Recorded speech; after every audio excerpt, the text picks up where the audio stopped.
अगर यादव वोटिंग करते हैं ईमानदारी के साथ, हिना जी के साथ, ओसामा जी के साथ, तो उनको फ़ायदा मिलेगा। अगर मुसलमान ईमानदारी से अवध बिहारी जी के साथ वोटिंग करते हैं गाँव में, तो उनको फ़ायदा मिलेगा। और लगातार पंचायतों में हमारे जनसंवाद चल रहे हैं, बूथ लेवल तक 10 यूथ को जोड़ना है, उसके लिए भी कार्य योजना बन रही है। प्रदेश के युवा बाहर काम करने गए हैं। हमारे प्रशांत जी का ये दावा है, हमारे जनसुराज पार्टी का ये दावा है कि अगले छठ में अगर वो घर पे आते हैं, तो उनको काम करने के लिए मजबूरी में बाहर जाने की ज़रूरत नहीं है। लगातार जनसुराज इस कवायद में लगी हुई है कि लोगों से ज़्यादा कनेक्टिविटी किया जाए, लोगों से जुड़ा जाए, लोगों की बातों को लेके आगे बढ़ा जाए। सिवान की राजनीति में क्या चल रहा है? कुछ दिनों पहले चिराग पासवान भी आए, तेजस्वी यादव भी आए और आपके जनसुराज के जो बड़े पदाधिकारी हैं उन लोगों का भी सिवान में कार्यक्रम हो चुका है। बिल्कुल, अभी हमारे बिहार प्रदेश के कार्यकारी अध्यक्ष मनोज भारती जी का शुभागमन सिवान जिले के महाराजगंज अनुमंडल से भगवानपुर होके और महाराजगंज विधानसभा के माधोपुर में उनका जनसंवाद हुआ। उसी दिन हमारे युवा अध्यक्ष और असम के सिंघम कहे जाने वाले पूर्व आईपीएस आनंद मिश्रा जी का भी मोटरसाइकिल रैली का शुभागमन भगवानपुर से ही हुआ। वो जनसंवाद केंद्र पे वो भी पहुंचे और वहाँ पर लोगों ने एक बड़ी सभा को संबोधित किया।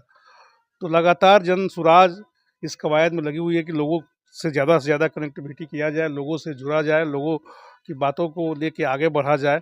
और रही बात चिराग जी की और तेजस्वी जी की, तो चिराग और तेजस्वी तो लगातार पहले भी आते रहे हैं सिवान में, पुराने लोग हैं वो लोग, लोगों ने उनको देखा है, लोगों के बीच वो टेस्टेड है। हमारे जो नेतृत्व है प्रशांत किशोर पहली बार एक विकल्प देने के लिए बिहार को नया विकल्प देने के लिए विकास के रास्ते पर ले जाने का जो रोड मैप उनके पास है, वो रोड मैप ना चिराग जी के पास है और ना ही तेजस्वी जी के पास है।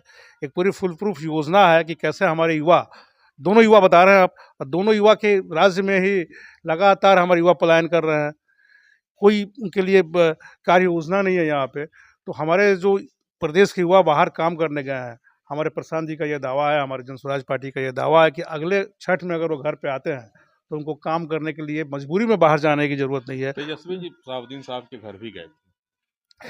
तेजस्वी जी शहाबुद्दीन साहब के घर गए थे, जाना भी चाहिए क्योंकि पार्टी के उनके कद्दावर नेता रहे हैं। शहाबुद्दीन साहब ने अपनी पूरी ज़िंदगी को राजद के लिए कुर्बान कर दिया, एक तरह से आप कहिए।